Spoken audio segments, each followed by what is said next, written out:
Il paraît que j'ai dans les mains l'arme absolue pour progresser quand on est entre 15 et 30 d'index. Je n'ai encore jamais eu l'occasion d'essayer ces fameux fers Inesis 500 de Decathlon, mais je suis très curieux de comprendre comment ils vont vous aider à jouer un golf toujours plus simple.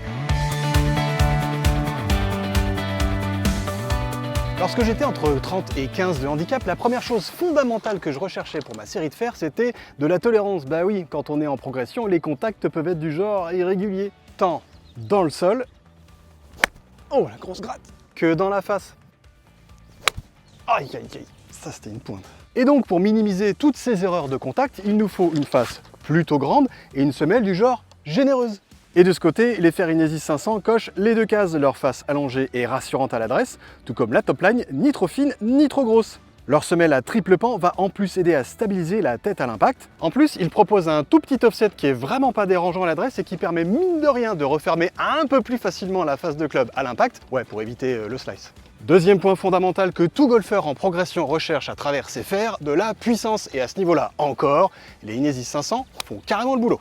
Ok, c'est vrai, les lofts de cette série Inesis sont du genre relativement fermés, mais 1, c'est une norme globale sur le marché depuis quelques années, et 2, rien n'est caché puisque les lofts de chacun des clubs sont affichés fièrement sur toutes les semelles. C'est surtout leur construction à tête creuse qui permet à ces Inesis 500 d'obtenir un effet trampoline de la face du genre très important. Du coup, on arrive à obtenir facilement des trajectoires hautes et pénétrantes sans beaucoup d'efforts. Enfin, dernier détail qui n'en est clairement pas un, le feeling qu'on a avec ces clubs. Ça passe d'abord par l'œil, qui va s'arrêter sur les lignes élégantes, simples et racées de ces Inesis 500. Esthétiquement, ils n'en font pas trop, ils restent sobres et dégagent une impression de sérieux. Ensuite, ce sont les mains et les oreilles qui sont utilisés pour juger du ressenti physique de ces fers Decathlon.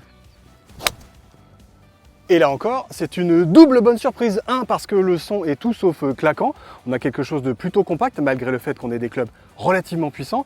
Et 2, le retour d'information dans les mains d'un bon contact est lui tout sauf diffus. Et ça, pour progresser, c'est hyper important. Difficile vraiment de ne pas être bluffé par ces Inesis 500, surtout vu leur tarif très abordable. En plus, ils sont disponibles en 2 tailles suivant la distance qui sépare votre poignet du sol. Ça se mesure en magasin. Et le plus cool dans tout ça, c'est que ce sont des fers mixtes, ces Inesis 500. Ouais, ils conviendront donc aussi bien aux hommes qu'aux femmes, d'ailleurs que vous soyez droitier ou gauchère. Vous aurez en plus accès à 3 types de manches disponibles, du graphite ou de l'acier, en fonction de votre vitesse de swing. Je comprends donc beaucoup mieux maintenant pourquoi ce sont des armes idéales pour progresser très rapidement.